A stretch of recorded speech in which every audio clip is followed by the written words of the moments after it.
Hey guys, welcome to Morning Joe with me, Jim. That coffee's hot this morning.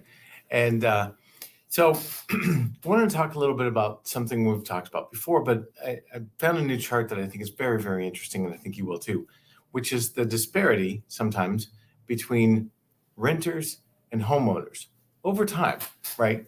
And look, I know we're going into the holidays, and the holidays is a great time to think about your home and what you would do in your home if you don't own a home already. How would the holidays, how would Christmas feel? Christmas morning with kids at the top of the stairs waiting in your home, see if Santa brought them anything, see what's in the stocking, and all excited, and then family coming over to your home and enjoying the holidays with you. That's a lot of what people are thinking right now, and I totally get it. You should be, because it is special to have those days in your own home. Now, the holidays will be over someday, and I hope you enjoy them, by the way. Take advantage. Time goes too fast. But when it's over, well, then January comes and you're like, now I have to clean up and get rid of the tree and all this. Do I really want to own my own home? Home ownership, let's look at it. Home ownership is an investment in your future, right? For sure. We know that. We do. But when housing is in the news in a negative light, sometimes we have to remind ourselves that, yeah, it is for the future, right? So the desire for homeownership is strong. We know that. Um, and every generation is a lot better off financially if you own a home. But look at these numbers. I think this is very, very interesting. And I think you will too. Renters, the median income and net worth of renters in every quartile, right? In the lower class, middle class, upper middle class, and then the higher class, right? The income, and I think this is interesting, that the income of renters is just pretty close to just about the same, I think.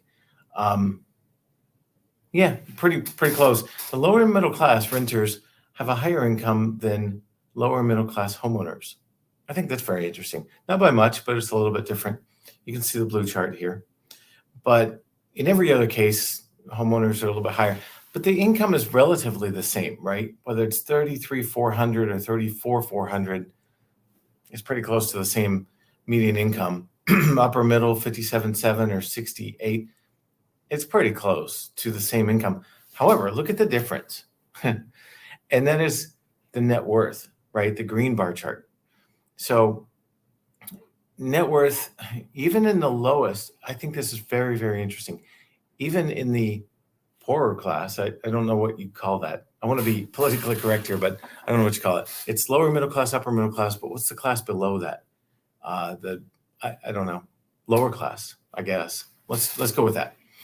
And even there, if you're renting, your net worth is about $1,100 median on average, right? But if you're a homeowner, it's a little over $100,000. That's what a difference! What a difference! 100 times. And the same, yeah, the same for lower middle class, 14.9. But if you're a homeowner, it's about $200,000, 15,000 or 200,000. It's a huge difference, and all of that is because of that wealth effect of owning a home, right? You're paying down the mortgage every month.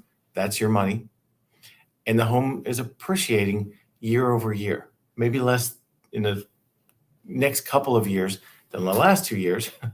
Okay, definitely it will appreciate less in the next 2 years than 2020 and 2021, for sure. But it's still appreciating. Homes are still going up in value if you buy in the right neighborhood and keep it up and all that. Again, upper middle class, net worth is 69,000 if you rent, 375,000 if you buy. It's just a massive difference.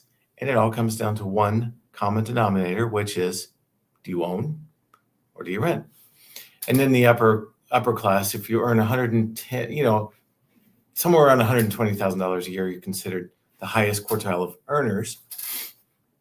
And renters have a pretty high net worth here. If you earn over time, your gain median is about $334,000. But add a one to the front of that, and that's what you your net worth if you're a homeowner over time, right? Not $300,000, but $1,300,000. So I just think that's interesting and motivating for me, at least, and I hope for you too, in thinking about buying a home. Now, does it happen today? The day you close on a home, does your net worth? Of course not. It's not how it works because it takes time, right? Anything worthwhile takes time. There's no get rich quick, not in the housing anyway, but there is a wealth effect to buying a home and owning it and maintaining it over time because your wealth just grow considerably. I mean, like 10 times the amount sometimes. So if going into the holidays, you decide, you know what, I'm going to give myself a Christmas present. I am going to start my journey toward home ownership. I'm going to buy a home in the new year. Well, let's start that journey today.